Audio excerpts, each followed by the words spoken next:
Um livro que eu não estava à espera de ler e ainda menos de gostar tanto.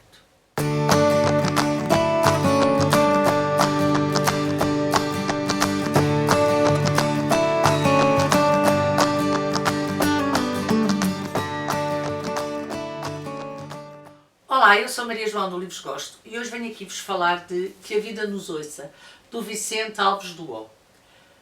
Eu vou-vos contar a minha história com este livro, porque acho que vale a pena contextualizar. Eu fui à livraria Burroughs por outros motivos, a convite de uma editora, a conhecer uma autora e, por circunstâncias da vida, não quis levar o carro para aquelas zonas, pedi ao meu marido boleia e cheguei uma hora antes do evento, meia hora antes do evento. E estávamos numa livraria, certo? O que é que eu fiz? Apesar de ter levado o meu livrinho, que estava a ler, andei a bisbilhotar os livros. E vi este livro. E lembrei-me que a Tânia Ganho, a nossa querida Tânia Ganho, tinha-me posto nas redes sociais que ia ser o lançamento deste livro. Já não me recordo se era ela que ia lançar, fazer a apresentação ou não, mas que ia fazer o lançamento deste livro. Bom, e portanto, quando eu olhei para a capa, reconheci o livro como esse livro que a Tânia tinha falado.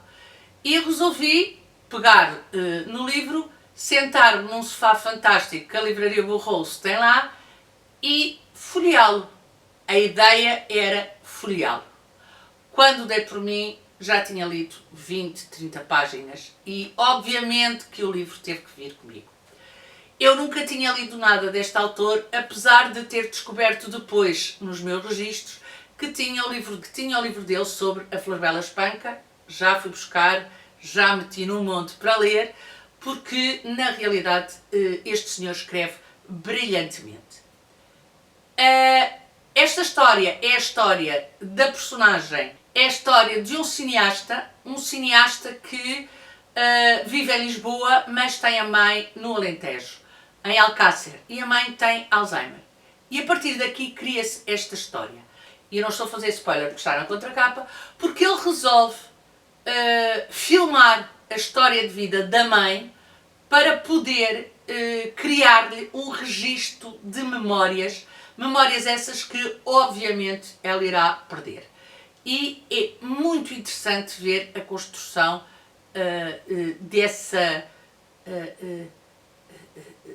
desse produto que permitirá a alguém que tem Alzheimer poder ver a sua história e, de alguma forma, tentar assim o seu filho que ela não esqueça a sua história de vida.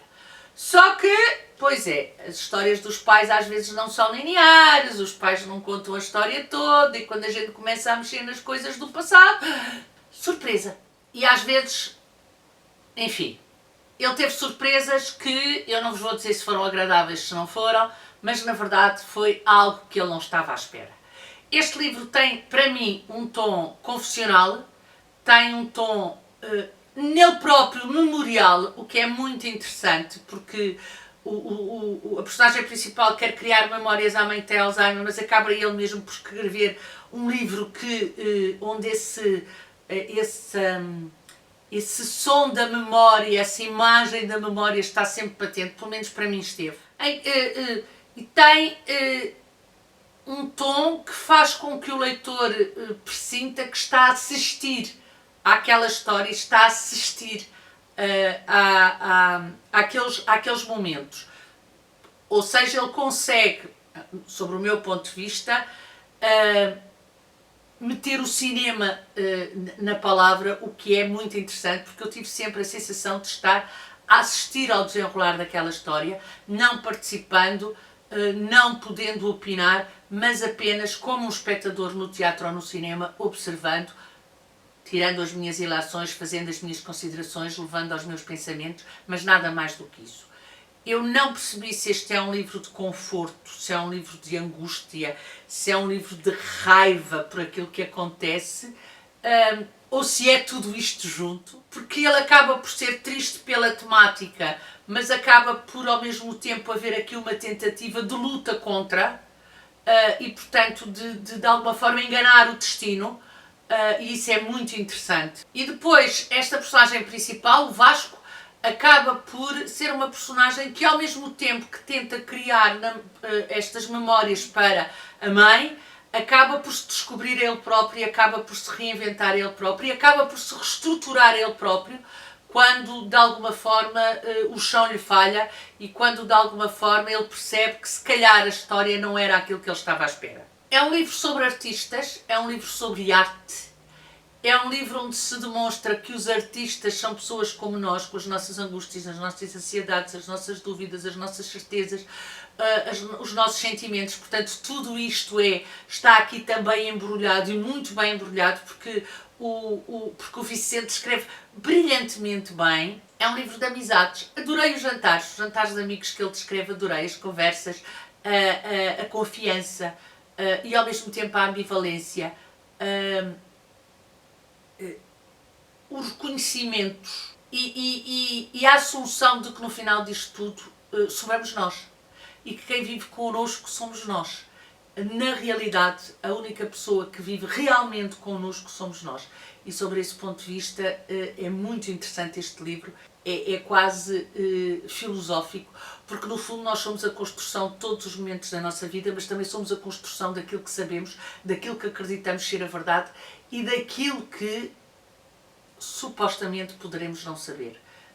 E até isso fazer parte de nós. E sobre esse ponto de vista este livro também é muito, mas muito interessante. É um livro sobre mães, é um livro sobre filhos, é um livro sobre pais, é um livro sobre família, é um livro sobre amizade e é um livro sobre as mudanças que a vida nos dá sem que não nos prepare para elas. E sobre esse ponto de vista é um livro fabuloso e um livro fantástico. Permitam-me que vos leia aqui uma parte em que ele explica, ou tenta, em que ele fala sobre a arte, nomeadamente sobre o cinema e a literatura. Ele está a falar com uma amiga e diz: podia fazer uma narrativa dos melhores momentos, ou dos momentos todos, ou mesmo um filme biográfico, pensei. Podia fazer o que eu quisesse, pois tinha a história toda dentro da minha cabeça e a minha cabeça passaria a ser o último vestígio da nossa história familiar. Vais falar com ela? Ela é a mãe. Claro, tenho que falar com ela e com a produtora. Não te aflige. O quê? É a história da tua mãe, o cinema. Não te aflige. Não. Não faria sentido fazer cinema se a minha própria vida não fizesse parte dessa prática. Desse fazer. É uma questão de fé. Quando olhas para aquilo que vês na sala, tens que acreditar como se visse uma aparição ou um milagre. É quase uma religião. É muito diferente do teatro, da música ou da literatura. A ilusão é mais palpável em qualquer um deles, até o livro. O livro? Mas o livro não materializa nada. Por isso mesmo, o único que materializa é o cinema. E temos que acreditar nessa materialização como se fosse real. A literatura não trabalha com a ilusão, nem a música. Esses trabalham com as emoções. O teatro ou a dança estão lá. São físicos, assim como a arquitetura ou a escultura. O cinema e a fotografia são filhos da ilusão, em que se transformou o mundo com a evolução industrial. Substituímos Deus pelo cinema. Ok, se tu dizes, acho que devias pensar melhor, arrematou o Gonçalo. Acho mesmo. Não sou eu que o digo. Não tenho essa capacidade de síntese, de atravessar o pensamento de todo o mundo e cozer as malhas todas que nos deixam ver o verdadeiro desenho da colcha. Adoro a metáfora. Rime. Ele adora. É muito piroso este nosso amigo. Só o confirmei.